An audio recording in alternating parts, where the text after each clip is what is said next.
Welcome to Women on the Trails podcast. I'm Emily, founder of Trail Bloom, women's mountain biking clothing brand designed for comfort, fit and confidence on the trails. This is our first episode and Rachel's interviewing me. We're talking about where Trail Bloom came from, my background in design and why I've started this podcast and what you can expect from it. Real, honest chats with women on the trails. So, hey Rachel. Hello. There's the guff over it. I'll take over. Yeah, so thank you for having me on to thanks for your coming. first podcast. Very exciting. This has been such a journey in the making, and I'm so glad that I've been able to be a part of and watch you grow. But so I suppose we ought to start at the very beginning. What got you into mountain biking in the first place? Oh, wow. That was a bit of an accident, wasn't it? Which this is weird because I feel like I'm repeating myself to you, but for the benefit of those who haven't heard me jabber on about it forever, I used to do like triathlons, like sprint triathlons. I think after we were friends, so we knew each other when we did that. For context, Rachel and I met when we were pregnant at baby yoga and pregnancy yoga and have been friends since. So we've been friends a long time.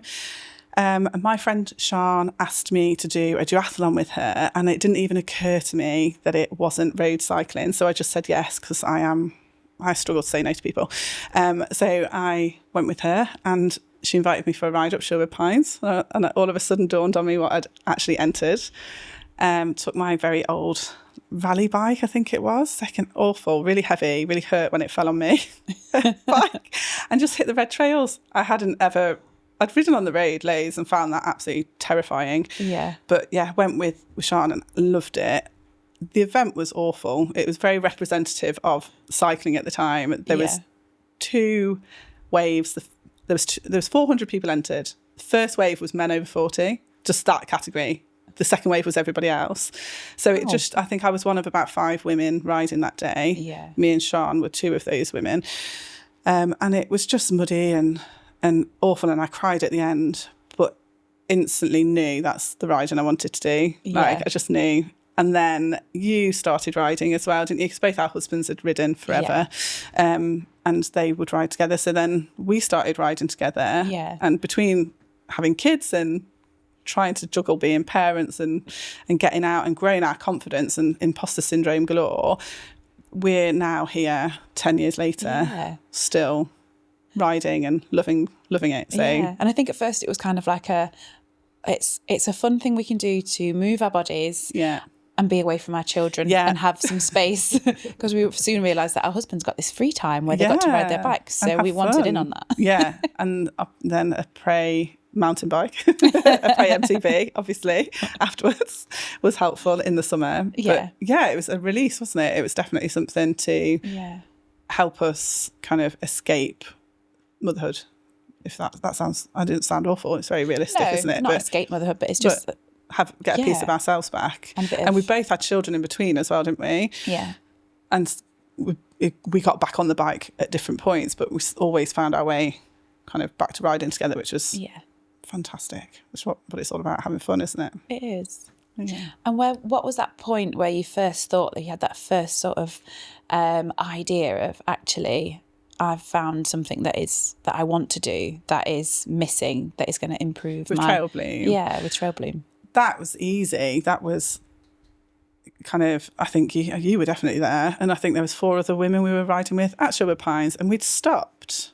Can't even remember where we'd stopped. By the just bridge. To chat. Just to chat, yes. And we were all messing with our shorts. Like, each and every one of us were like pulling out our shorts. We all had like men's shorts on, or if we had women's shorts on, they weren't very well executed. They didn't quite fit very well. There was nothing stretch about them. They were either like falling off us or digging in or not sitting quite right. And I remember at that point, someone joking, saying, "Oh, Emily, you really should do something about this."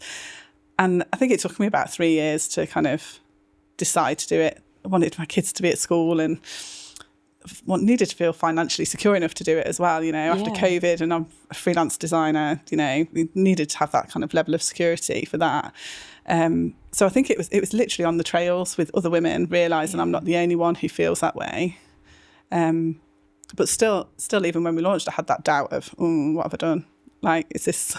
Yeah. Do people want this? Do people need this? Do people want this? Will people like what have I done because I've done it for myself. I've literally not done it for anybody else. I've done what I've tested all the products, but everything I design, I think, oh, I'd wear that. Yeah. I never really design anything that I wouldn't wear. So there's an element of worry that does anybody else like what I like? Yeah. And was there anything specific that you thought, I know obviously we were talking about shorts and we were all uncomfortable with it. I think we were all in shorts or trousers that were owned by someone else and given to us, or owned by our husbands and given to us. Is there any other pieces that you thought, actually, this is really missing from mountain biking and I want to make my own? Well, it was not even so much like the garments were missing. So there's always jerseys out there, and there will be more. And some of the bigger brands do lovely jerseys, but they didn't fit me. They were tight on my arms. There wasn't. I mean, I wear an A cup, and they didn't fit on my bust. They were really tight on my hips, so they were riding up constantly. And from someone like, I've got 20 years experience of fitting garments. Essentially, I've spent most of my career in a small tiny fit room with a half naked lady trying to fit nightwear to her. So to have that and to know that it doesn't fit me well, just it knocks you, doesn't it? It doesn't make you feel great. Yeah. So it wasn't even necessarily about the products. I'd love to have a massive range of products, but I don't have the funds for that at the minute, buy our products and then we'll have enough money to do all those things. Soft plug there. But it's about making sure that they fit. They're designed for our shapes, and we're all different body shapes, aren't we? But the general kind of idea is there of that we've got a bit more space on our hips and our bust. Yeah. And it's just kind of catering. That was the thing for me as much as anything. I don't like to look like a racer. Like, I don't want to look like I know what I'm doing in case I fall off. And it makes me feel a bit more confident when I'm a bit underestimated, I suppose, or people underestimate my abilities. Yeah. I'd rather them do that than think, oh, she is head to toe in race gear. She knows exactly what she's doing when I don't. So people think I don't know what I'm doing by my appearance. I'd rather that. Yeah. You wanted something that was comfortable. Yeah. That was made to move in, but didn't feel like a whole race setup. Oh, yeah. I didn't want to look like a racer for sure. Yeah. That's not my vibe. I don't race. so it looks a bit unless daft it's on me. Hope Unless it's Hope Women's Enduro, yeah. And what would you say? Would you say that's the thing that makes Trail Bloom different? Well, there's that. It's more of a fashion driven. So the garments, they're designed for mountain biking. Women first, mountain biking. But I wear mine running, to the gym, yoga, all those things, and a lot of our women do. Yeah. I mean, snowboarding, that's a good one to kind of look into to expand the business. But it's making sure. I just wanted a brand that was really feminine. That because just because you ride a bike and you do a men's sport doesn't mean that you are not feminine. Like, there's loads of really feminine women out there. Most of them don't want to. Most women just want to feel comfortable in what they're wearing, and if they like the prints that we do or the colour levels that we do, then they're going to feel more comfortable in what they're wearing, and they're going to feel more comfortable on the bike, which is the end goal, really, is to get more women riding and feeling confident, and not thinking about what they're wearing more than anything. Yeah. Fantastic.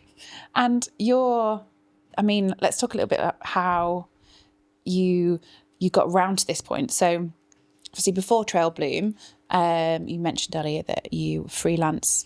So what's your sort of career pathway to this point that means that you are so well fit to make women's mountain biking clothing?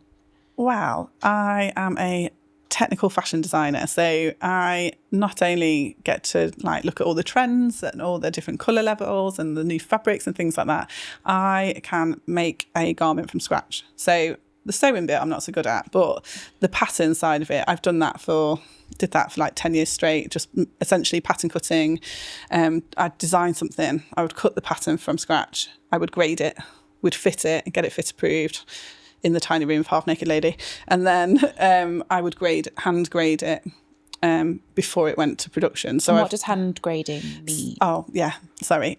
That's where each size, so you fit a size 12 as standard. And that is an industry standard for everything. You have your base size, and it's the middle size. It's the most common size that women wear, which tends to be a 12. And you fit that size first, and then grading is taking it from a 12 to a 14, a 14 to a 16, 16 to an 18, or then a 12 to a 10, a 10 to an 8.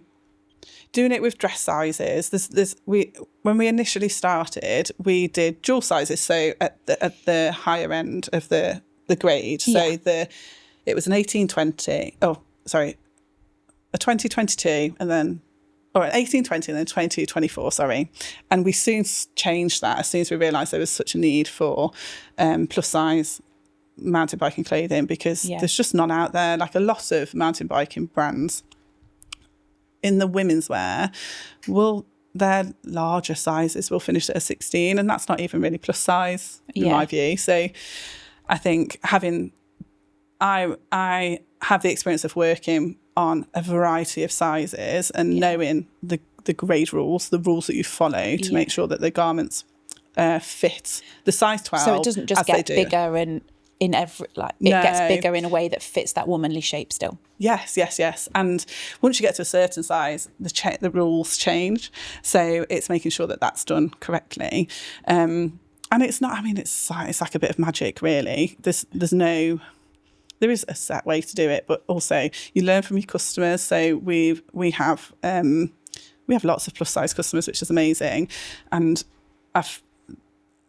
the thanks we get from them is just lovely. Because, from everybody, but particularly from the women who have not been able to find feminine looking clothing that fits. And if they find stuff that fits, it's usually men's, and it usually does not fit their hips, or their bust. So it's grading to make sure it's fitting the garments to women, whatever size you wear. So we also, with our size 12s, we will fit a size 12 on like 3 different size models. So there's me, who've got no boobs, if we've discussed already. We've got you, who've ample bosoms, and Sarah, who's a different shape completely to both of us. So it means that we've then can see if there's anywhere it can be tweaked that won't alter one size, but it will greatly impact on like positively impact on one of the other shapes.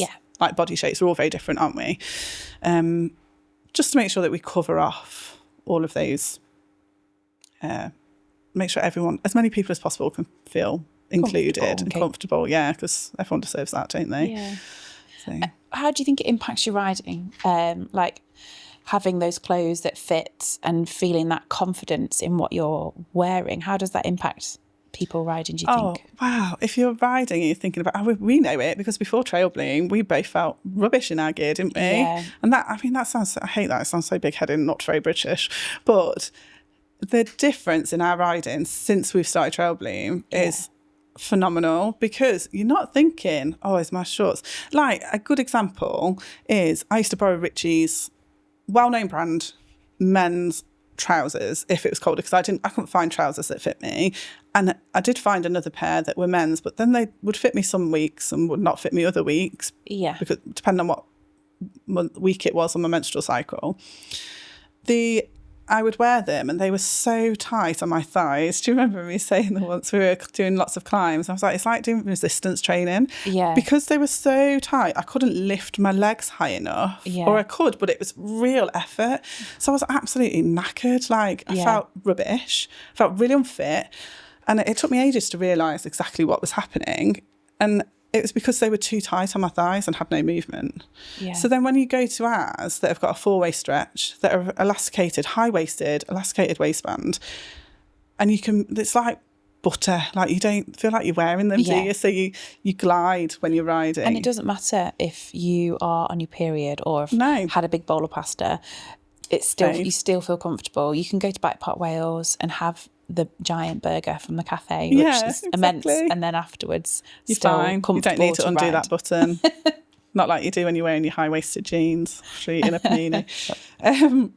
It does. And if you're, let's face it can be a bit scary and intimidating, can't it? Especially, I'd say not even especially when you start. It's intimidating when you first start, but the problem with mountain biking is you want to keep progressing, and you're like, I start off on blue flows, and then you might do some tech, and you think, I can do that, and then you go up to red tech, and you're like, I can do that. Like Bike Park Wales is a good example where you progress and you keep pushing it, and it's if you're thinking about what you're wearing, if you're constantly like, oh, I'm doing like, pulling your top down because it's riding up at the back, or if it's like too low on your, because that's one of the things, our tops are quite round neck and higher. If it's too low, it gets caught on your straps of your bra or of your protection or of your rucksack or anything like that. It's just constantly, everything's working against itself. Yeah. So if you're spending your time thinking about that, you're not thinking about what line am I picking. In the back of your mind, you're always a little bit aware of it. So then you're uncomfortable. So you're not, if you're uncomfortable, you're a bit tense. You're not relaxed in the position you need to be in. You can't enjoy that flow. Exactly. So it's just helps immensely, I think, anyway. Personal experience for me and from the women that I speak to, it helps your confidence. Yeah, I've definitely noticed an improvement in my riding. I think I'm riding more. I think it's coincidental that I'm riding more and wearing nice clothes. But riding more because you're enjoying it more. Yeah. And you're more comfortable and confident. So absolutely. I just heard a little grizzle in the background. We do have baby Maeve with us. She's quietly sleeping in the background, but if we do have some noise, that might be it. She might come and join us. And we've spoken a little bit about that confidence in riding and feeling comfortable.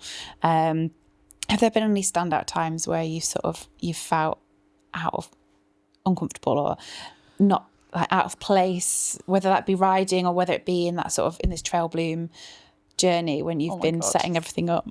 When do I not? Queen of imposter syndrome. The first year was just a bit fly away, wasn't it? Like I think we did 6 events and we smashed all of them, like surpassed our expectations on all of them. We felt so welcomed. I remember the first event we did was at Northampton Bike Park, wasn't it? And we went for a ladies' day and there wasn't many women there. It was with Cycle Sisters, with Georgie, and they are advocates of Trail Bloom big time. Like that's who we designed for. They love it because they are all different levels of cycling and they ride regularly, and they're all women. And I remember it feeling really overwhelmed at that, and it was a really small event. And coming away feeling amazing because a woman stopped us as we were leaving, didn't she, to say thank you and how amazing it was, and that she was so grateful for us. And I remember feeling really overwhelmed because I was nervous nobody would actually like the stuff. Like we'd not really done any sales yet or anything. And then fast forward, we did Dirt Divas and that was phenomenal. Like I felt a bit like, I mean, we joke, I can chat to anybody because I'm quite chatty and I'm quite happy to make friends. But I remember that first event feeling a bit like, how does this work? And there was like other people there that were competitors, but everybody was so lovely and everyone was really nice.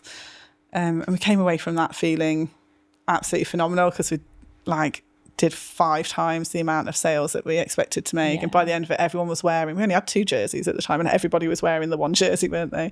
It was brilliant. But I still go into events now, especially like new events. So we've started doing the Southern Enduro this year. Yeah. I still walk up and think, I'm out of my league. Don't know. Yeah. And there's rarely other clothing, especially women's clothing. And most companies now that do, independent companies that do clothing, don't really do women's. A lot of them have dropped it completely. So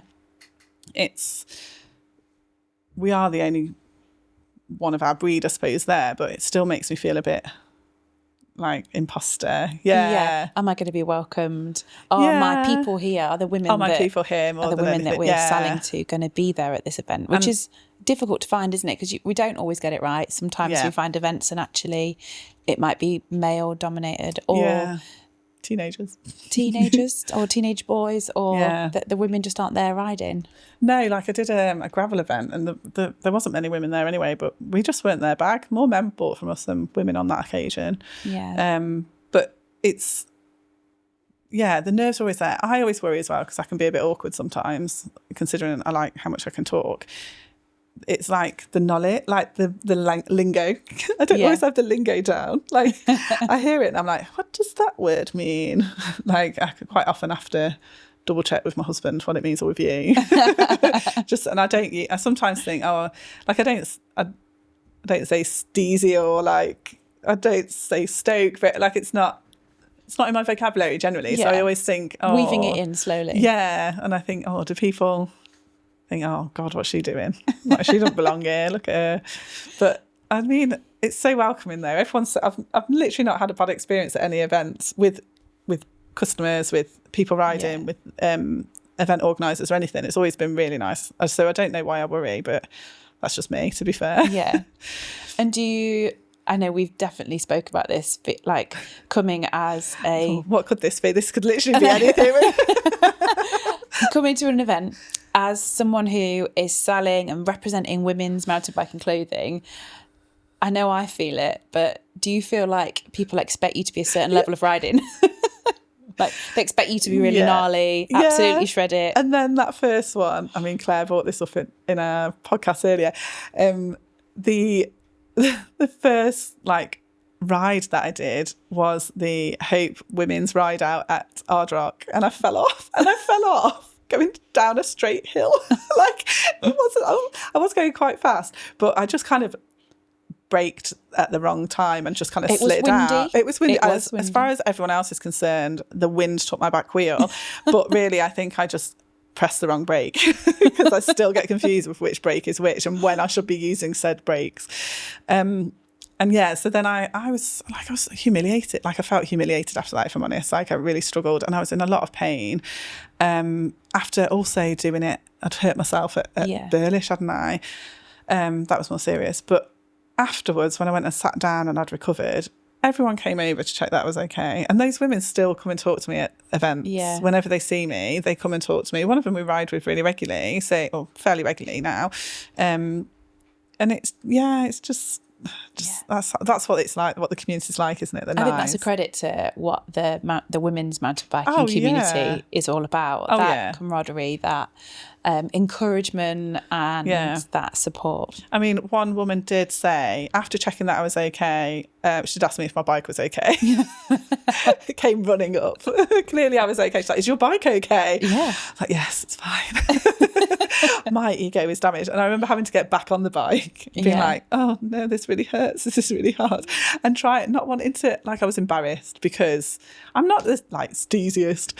I'm not like the most confident. I'm more than capable of riding. I just sometimes make poor line choices, which all of us do. Yeah. And I think my issue is confidence with it. Like I double doubt myself. And again, depending on what time of the month it is, depends on how confident I am in my choices and my abilities.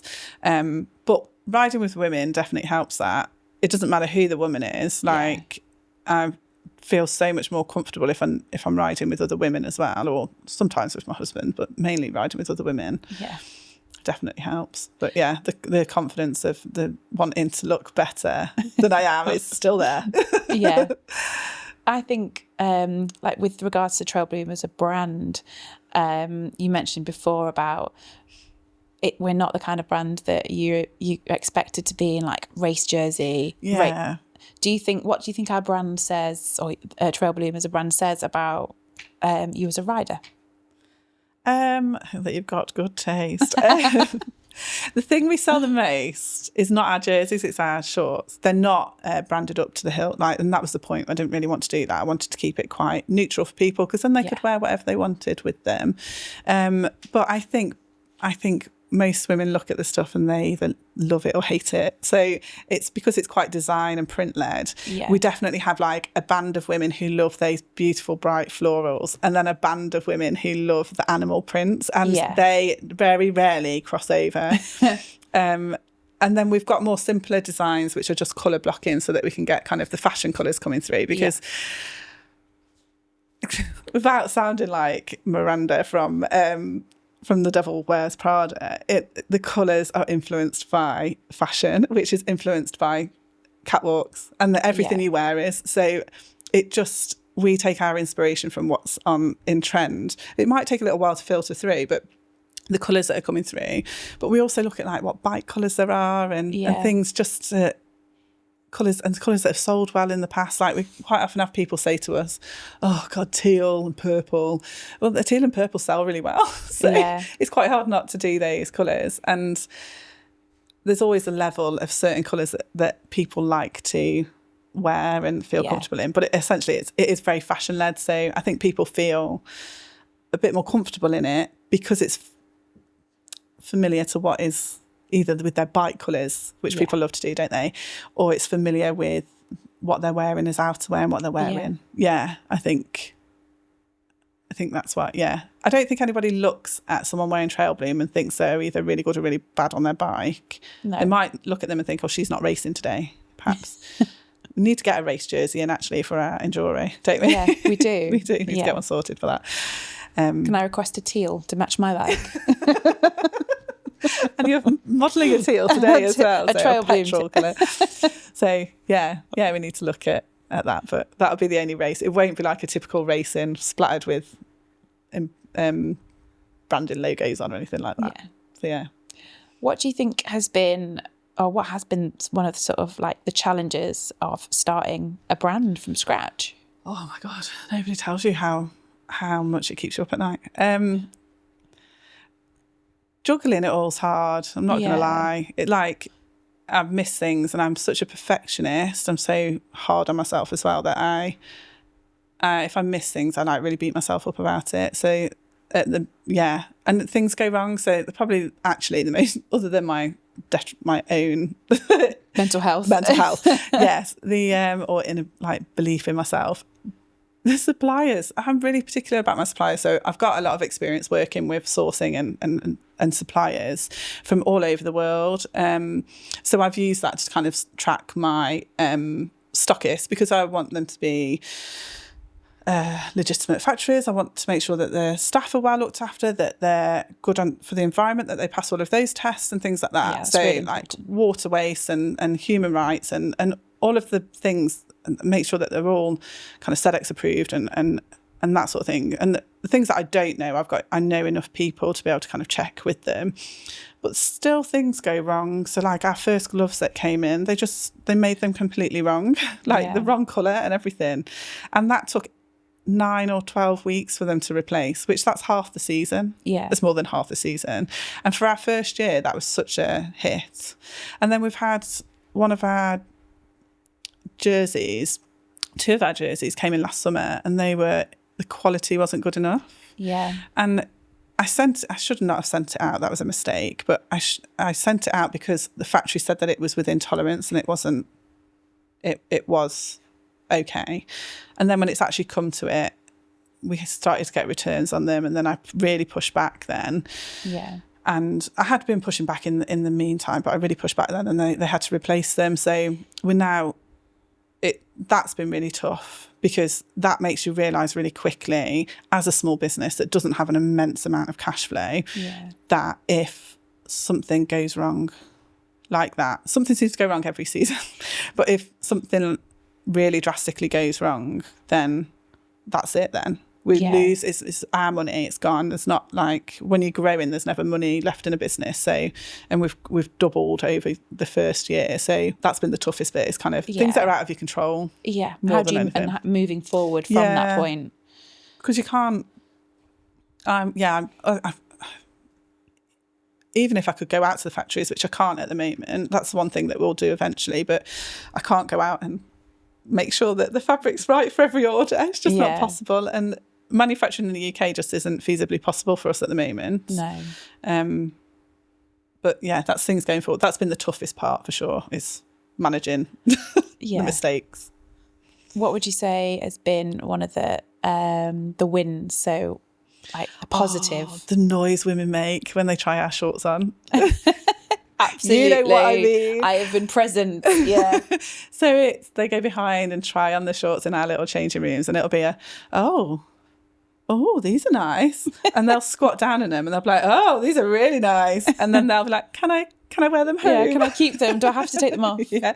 And it's just for something that obviously because I've spent so much time on them and we're always improving them, but that initial first kind of short that came out was like something I wanted. Again, I wasn't sure if it's actually what other women wanted. Like, do they want something that's high waist and elasticated? Because there's all these Velcro contraptions that people seem to like.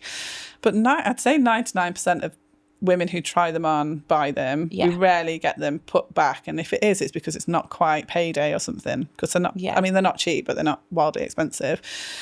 But yeah, that's that noise, and that when you get to like bigger events and it's just really nice. And when you'll see we've had ones where we've sold a pair of shorts, and then like a day later they come back with a friend. This is where I bought the shorts from. You need to try these shorts on.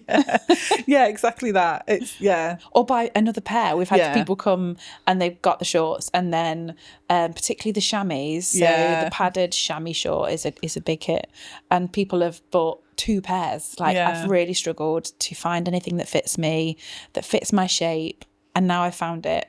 I want more than one. We get, especially the chamois, we get a lot of women. I think chamois is quite personal from what we found. It would be great to look at doing a different pad eventually as well, as alongside our best-selling one. But I can't even like explain to women why that works, because it just works. It just fits really well. It's like a yoga pant, isn't it? It just fits really well. And the chamois itself just generally, we've only probably had one return because they felt it was uncomfortable. It didn't sit quite right for them. So overall, like, we've sold hundreds and hundreds of them, all to the same 4 women. Thank you. It's just the ambassadors love them.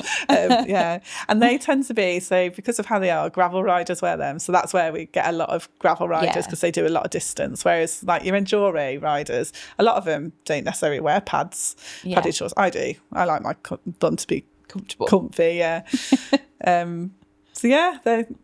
It's nice when they come back. That's a good win. Yeah.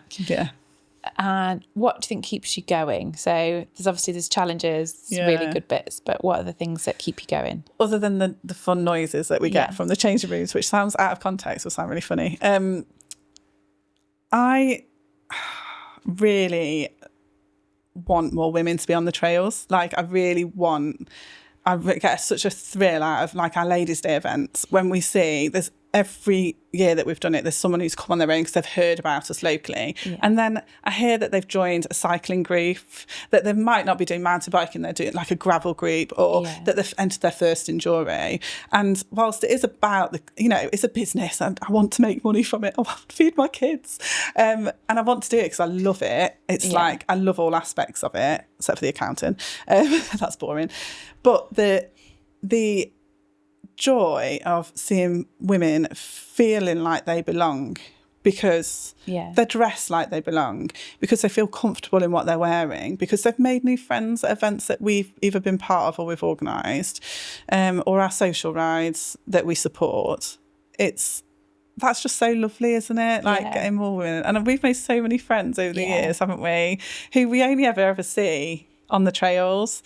And I mean, I make friends who I see really regularly now because I've met them at events, and it's you just share that same interest in riding together and kind of just doing it for fun more than anything. That's the best bit, is women finding their spark, like their thing, because they feel more comfortable on the bike for whatever reason, whether it's our clothes, our social events, our just finding us to ride with. That's lovely, and that's why I keep going. Oh no, Sophie as that is. It's not really Sophie like at all. Women riding, so I've got someone to talk to. Come and ride with us. Come and ride with me. It's just lovely though, isn't it, when women get together and ride. The noises, like when I was talking to Claire about it, the whoops and the hollers that you don't get with blokes. You do some of the blokes I ride with. I always like the whoopers. With. Yeah, Russ likes a whoop. He does, my husband. Yeah. So it's about that, really. Amazing.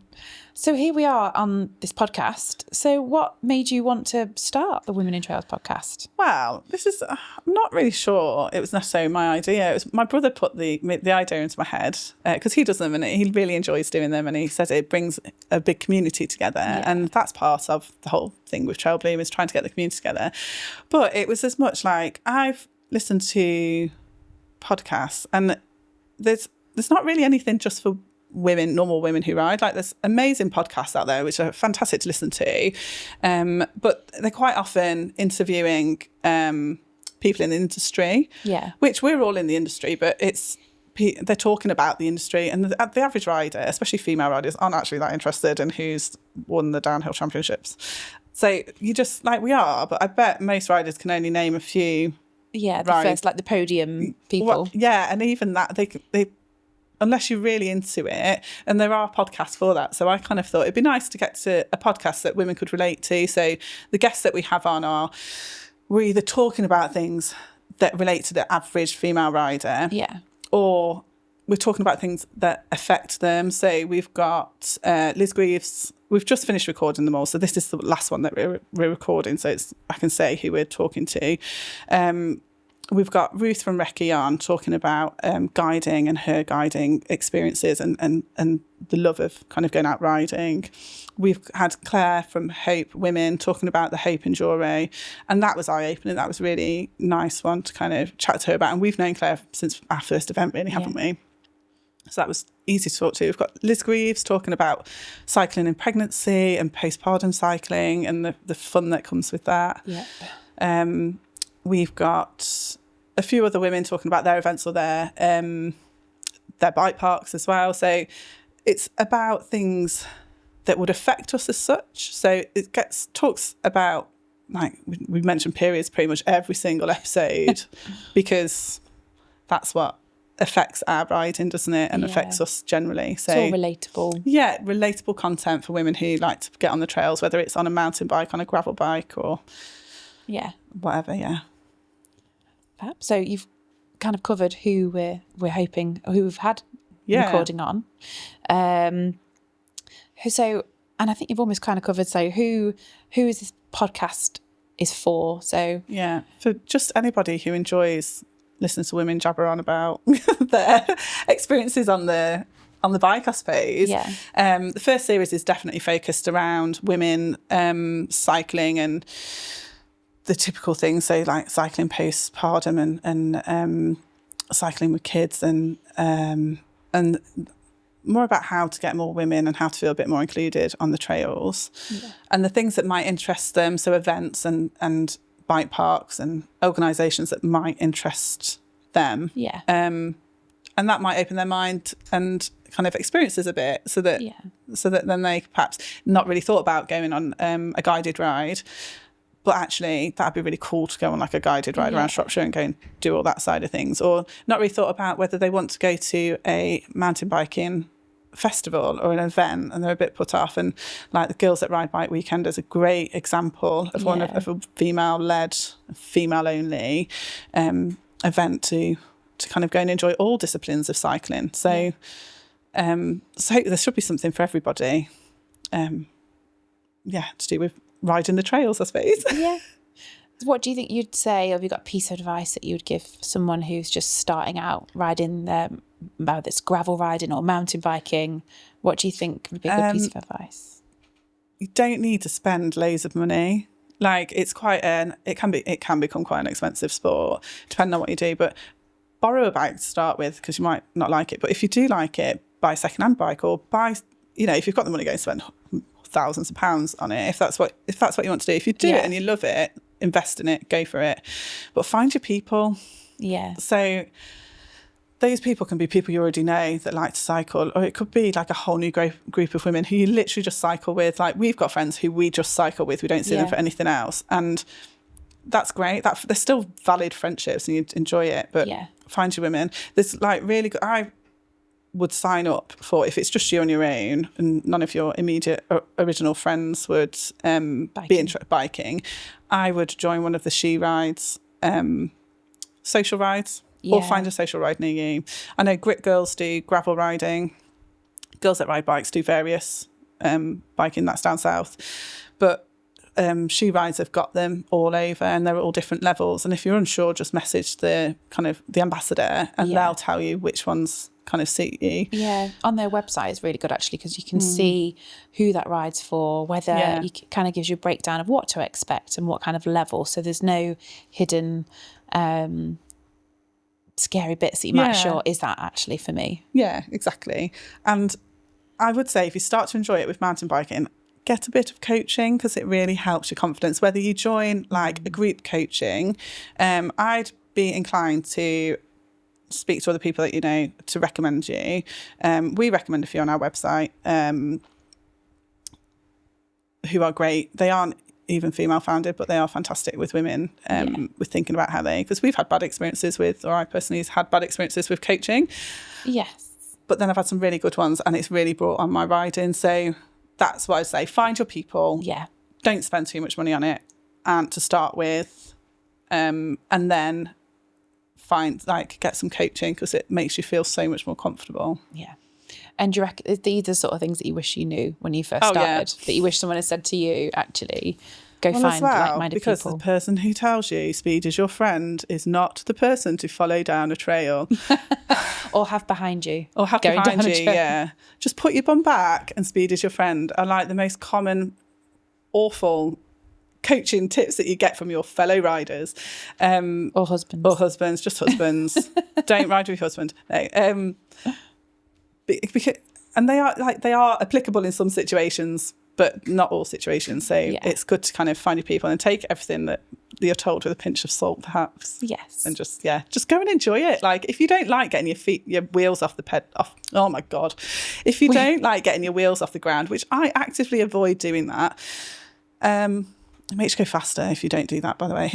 But if you don't like to do that, you don't have to do that. It doesn't make you less of a mountain biker. Yeah. Like, you're on a bike on a mountain or in the woods. Yeah. You're a mountain biker. Like, you don't need to prove yourself by doing a 10-foot gap or by doing any kind of jumps. People love doing that, don't they? Yeah. I love a bit of gnarly tech. Yeah. That's my fave. You don't have to go too fast. You need a bit of speed. Yeah. Good. Wheels on ground. Don't mind dropping off the odd bit, but just want to enjoy it. So, and I think there's a misconception that you have to be really gnarly or really sendy. Yeah, or that you have to do all of the different aspects. Yeah. And if someone who you're riding with wants to do that, then you find your people to ride with who also don't like getting the wheels off the ground, or who do like getting the wheels off the ground. Same way for the other way, isn't it? If you want to ride with a sendy person, go and ride with said sendy person. So you're definitely a tech rather than flow. Yes, always. Yeah. Flow's, I always hurt myself on flow. I always broken wrist, separated ACJ, hurt the other side. Yeah. Something always happens on a flow, and I do fall off on a tech, like a little sack of spuds generally, but don't know, just prefer a bit of tech. Yeah, definitely a bit of tech. I like a bit of both, a little bit of both. I like options. Yeah, I maybe should practice doing a bit of flow so I can keep up with everybody, but well, I'll see you at the bottom. Not really bothered. Fantastic. And if you were thinking about a one word to kind of sum up riding, sum up maybe Trail Bloom, what do you think would describe that? One word to describe riding is I want to say empowering. I feel like that's been said already. So it's just empowering. Like, it is. That's the only word really for riding for me, especially when you start to really get into it. It's empowering to be able to go and do the things. Yeah. For me, like, I'm a bit type 2. I like to earn my down by getting up, and I will 9 times out of 10 would always beat my husband up. I'd never beat him down, but I wasn't bothered because that was such an achievement for me, because I'm fit, I'm healthy, I can do that. My body's an amazing thing. It's done amazing things, and it can still get me up a hill at 40 years old. So it makes me, I'm really proud of what that is. So it's just so empowering. Yeah, to do that. Amazing. Yeah. So I love that. I think I'd say freedom. Oh, yeah, that's a good one. Yeah. Yeah, so much freedom. Yeah. I love being on a bike and not having all of the noise from the rest of the world, the mental load. I feel that freedom of just being in the woods. My favourite place. Because I love the woods. I need to put that on a t-shirt for you. But yeah, that freedom of that space in my mind, and that space. Oh yeah, there's nothing like it, is there? Yeah, space from children and space from life work and life. And cars. Yeah. Just, yeah.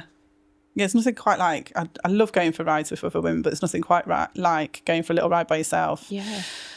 And singing when you're going down the trails. Bit of Tay-Tay or Backstreet Boys. Yeah, that's a really good one, freedom.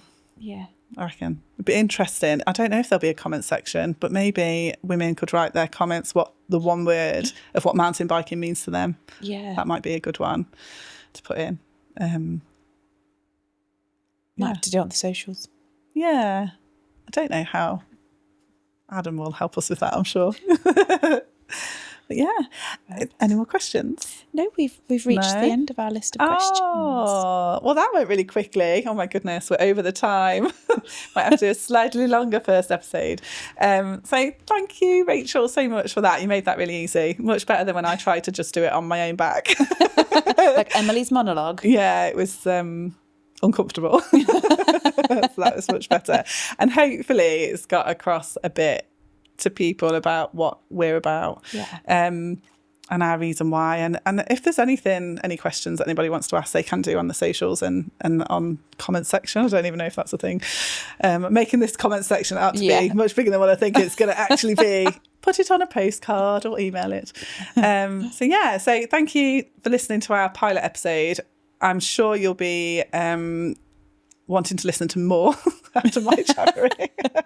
I'm sure you'll find the other 5 episodes more interesting. So please make sure that you like and subscribe, and we will see you on the trails.